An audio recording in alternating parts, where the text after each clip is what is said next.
তোমার অধিকার তো কেবলমাত্র কর্ম করার জন্য, ফল তো ঈশ্বরের হস্তে।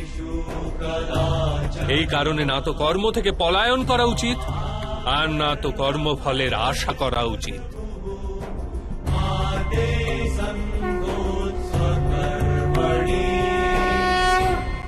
তাহলে ফলের আশা ত্যাগ করবে, কিন্তু কর্ম পরিত্যাগ করবে না। এরূপ কর্মযোগীকে কি রূপে চেনা যায় মাধব? विषया विनिवर्तन्ते निराहारस्य देहिन रसवर्जं रसयापस्य परं दृष्ट्वा निवर्तते। শোনো পার্থ, যে স্বাদ থেকে মুক্তি পাওয়ার জন্য আহারকেই ত্যাগ করে, বাস্তবে তার মন থেকে স্বাদের লালসা কখনোই যায় না। তার দু প্রকারের হানি হয়। প্রথমত, সে দুর্বল হয়ে পড়ে, যার কারণে পরমাত্মাকে প্রাপ্ত করার জন্য যে প্রচেষ্টা অনিবার্য তা সে করতে সক্ষম হয় না। আর দ্বিতীয়ত, সর্বদাই তার মন স্বাদ গ্রহণের লালসায় পূর্ণ থাকে। এই হেতু আহার ত্যাগের চেয়ে উত্তম কার্য স্বাদ গ্রহণের লালসাকেই ত্যাগ করে ফেলা।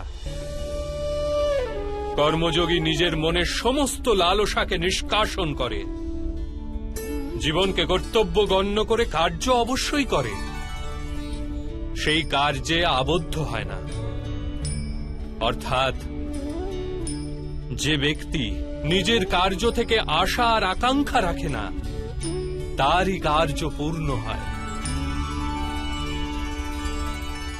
একবার বিফল হয়েও যার মন টলে না, একবার সফল হয়েও যে ব্যক্তি নিজেকে সর্বশ্রেষ্ঠ গণ্য করে না, এইরূপ ব্যক্তিকেই কর্মযোগী বলা হয়।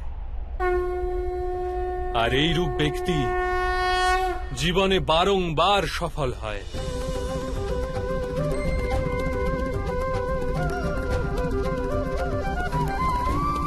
ধ্যায়ত বিষান পুংসঃ সঙ্গস্তেষু পজায়তে সঙ্গাত সংযায়তে কামো কামাত ক্রোধো বিজায়তে ক্রোধাদ ভবতি সম্মোহ सम्मोहत स्मृति विभ्रम स्मृति भृंशाद बुद्धिनाशो बुद्धिनाशात प्रणश्यति।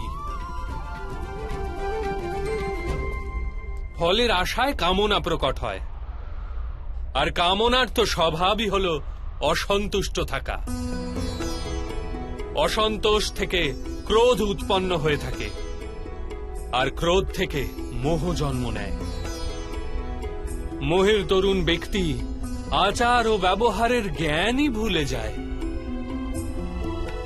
জ্ঞান ভুলে গেলে বুদ্ধি চলে যায়, অনুচিত প্রকারের কার্য করতেই থাকে, আর সমাজ এরূপ ব্যক্তির শত্রু হয়ে পড়ে।